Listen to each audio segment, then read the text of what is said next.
Hello, welcome to Idiot in His Garage. Today, custom headlights. Hit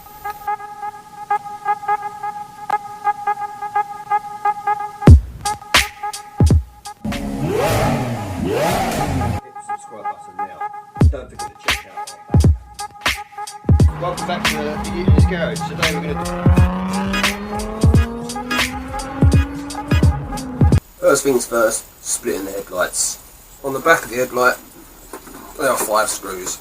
1, 2, I'll find the other, 3, and then 2 at the top there, 4, 5. Remove them, then you're ready for the hot air gun or the oven trick. My headlights don't fit inside the oven, but if they do fit in yours, you want about 100 degrees, 5-10 minutes at a time, start loosening it all up. I had to do mine with a hot air gun, so again 5 to 10 minutes, taking my time, warming up all around the outsides, and it becomes really nice and soft. Different ways of splitting them. People use screwdrivers to lever. I personally just use brute force. I found it easier starting from the bracket that bolts onto the wing, purely because it's where I can get a good hand, and slowly started splitting them. Now, I've already split these before. Eventually, once you do work your way around,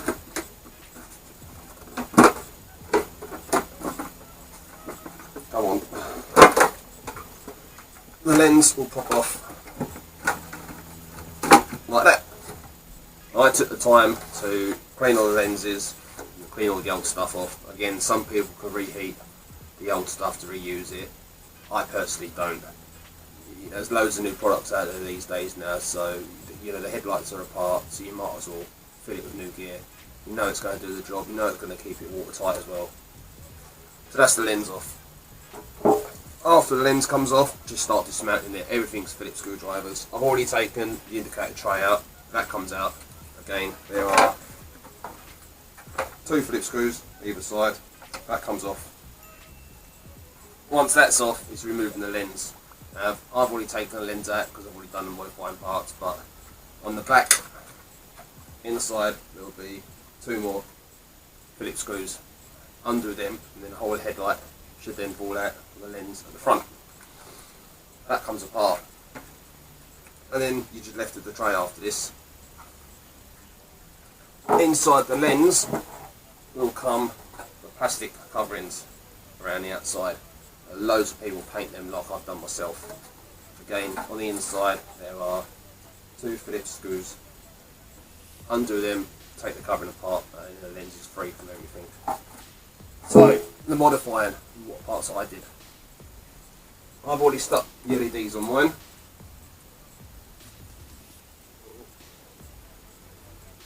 So the plastic covering that comes from the lens, I took mine off, completely sprayed it black. It tends to be sort of the common modification that people do to spray it all black.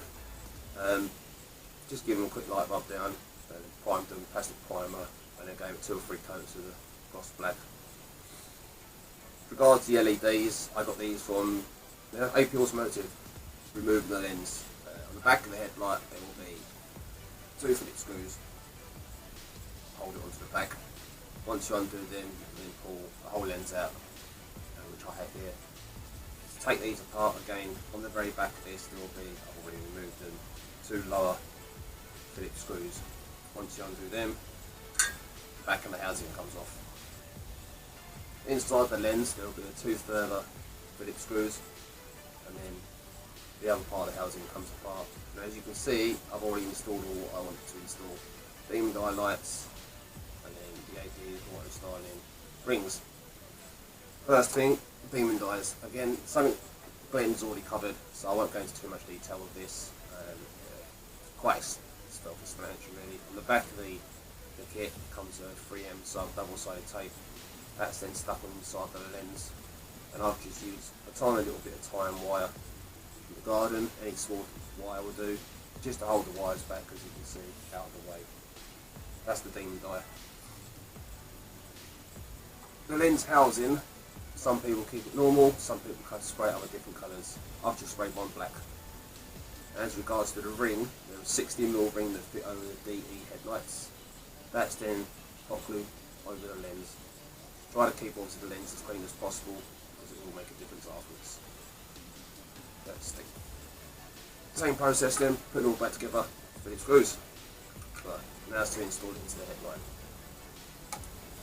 Now, you have some wires coming down, you have to try and get rid of them. And the best way, and easiest way that I found, is to hide them underneath.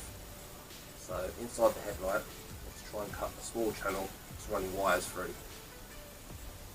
When installing the lens back, shut the wires through and then run them down the channel.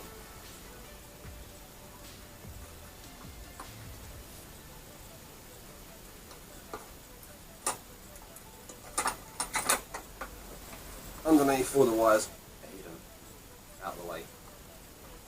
And then on the back, there's the 2 Phillips screws to do back up again.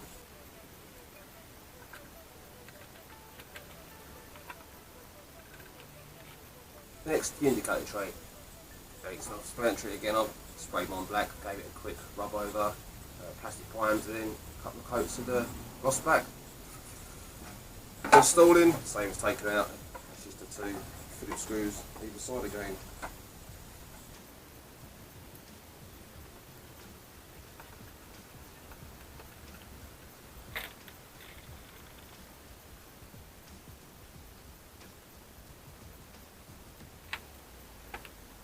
So the wires you run down the back for the rings and the demon dial now need to be poked through where the iron grommet is. That's where all the other headlight leads run. You can run them through there and press done for it. It's a bit fiddly.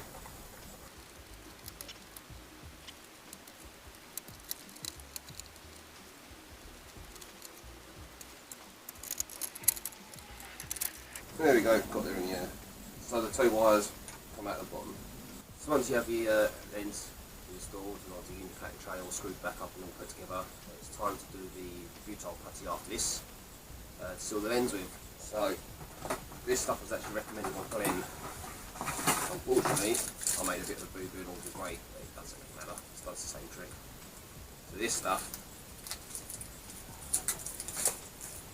all the old stuff all cleaned off outside of the lens, off the inside of the tray. You want to poke this back down where the lens sits. Make sure you get good amounts inside it so it seals it nice.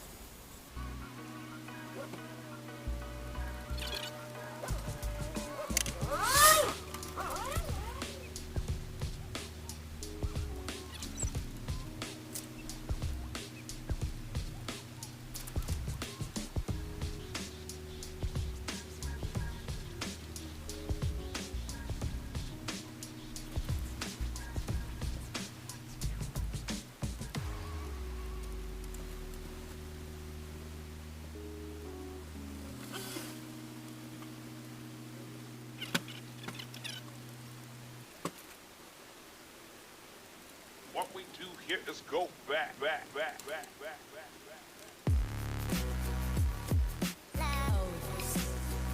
Next step, finalising. You want to clean it, mate. Get all the dirt and debris out. Up to you how you do this. Whether you want to use polish or glass cleaner, or for me, I'll be using compressed air just to blow the dirt and debris out. Because once it's sealed, obviously you don't want to be reopening it again because you've got your fingerprints left somewhere or dirt and debris in there. So. Good air blast. Just to clean everything, and don't forget on the inside of the lens. So now it's come to the part of the resealing.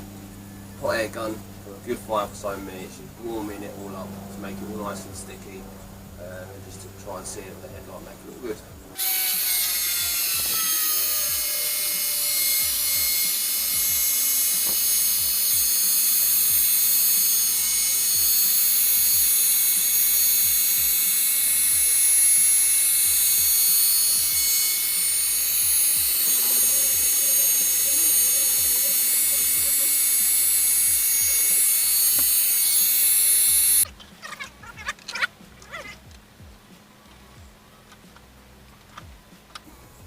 Line it all up.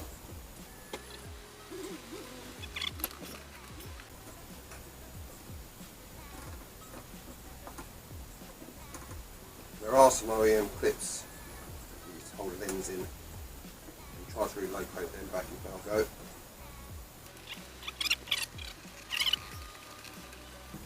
Once you're happy the lens is in place, install and screw back the 5 screws again.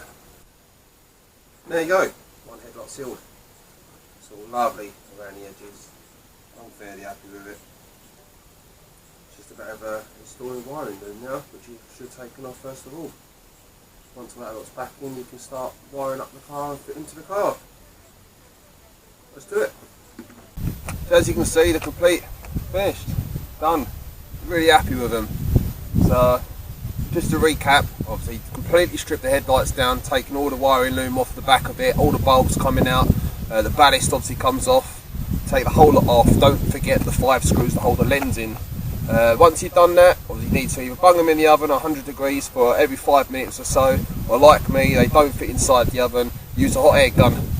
I tend to find to work on the bottom corner and then work across the bottom and up the side. The lens comes out the bottom and slides off. For a good 5-10 minutes you want to try and work that with a hot air gun, just to loosen all the butyl up and then pull the lens out. It's patience. You've really got to have patience with it to make it complete. You know, do a really nice good job. After a while you start getting used to it. Once obviously the lens is off, it's up to you what you do. The world's your oyster. You know, you can paint the inside, you can just put your LED lights in, your DMA dye kit in. Glenn's touched on the DMA dye kit, how he installed it. I haven't really gone into that because that's Glenn's video.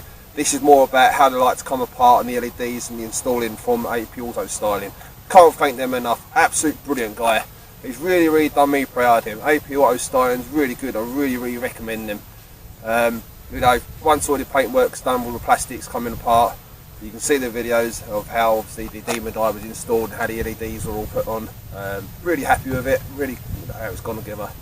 Once you've installed everything, take all the old butyl out. There's loads of products out there these days now, which is far better than the old OEM stuff. And time after time I've seen headlights still get condensation inside them because of poor jobs or poor sealing. As you saw, butyl putty, put that around the edges, really squash it in there, make sure there's loads in there, then heat that for a good 5 or so minutes afterwards, make it really nice and soft. Once that's done, your lenses are all clean, put it all back together, really squash it in there, make sure the clips hold the lens on, they're all nice and tight, and then just basically got to wait for it to go off really, see how patient you can be. Once all that's done and all the wiring are coming out the bottom where the OEM grommet is, I cut a little slot in the grommet to run all my wires through, and then I'll put a great big dollop of the CT1 butyl sealant over the top of it. Pictures are there to show you. Once that cures and goes off, you know you've got a good seal, and you know the headlight's sealed. I actually did decide to put a small beading of the CT1 sealant around my lights, purely because it just makes it look better. It's a nicer finish. Yeah, it is completely down to you how that happens. But no, overall, I'm happy with it. Don't forget, if you like the video, give it a like for us, subscribe, really appreciate it, thank you. And here we have it. Once you've installed the lights and wired them up correctly, go onto the back of the Bluetooth module and then scan the QR code. That'll take you to the correct app to download on your Android or iPhone. Once you go into the app, you can pair it up and then start working through what you want to do with it. This is just a demo to show you how many modes there are. On this one in particular, there's like 200 modes, so it's going to take you a while to go through, but there's some pretty epic different ones to go through.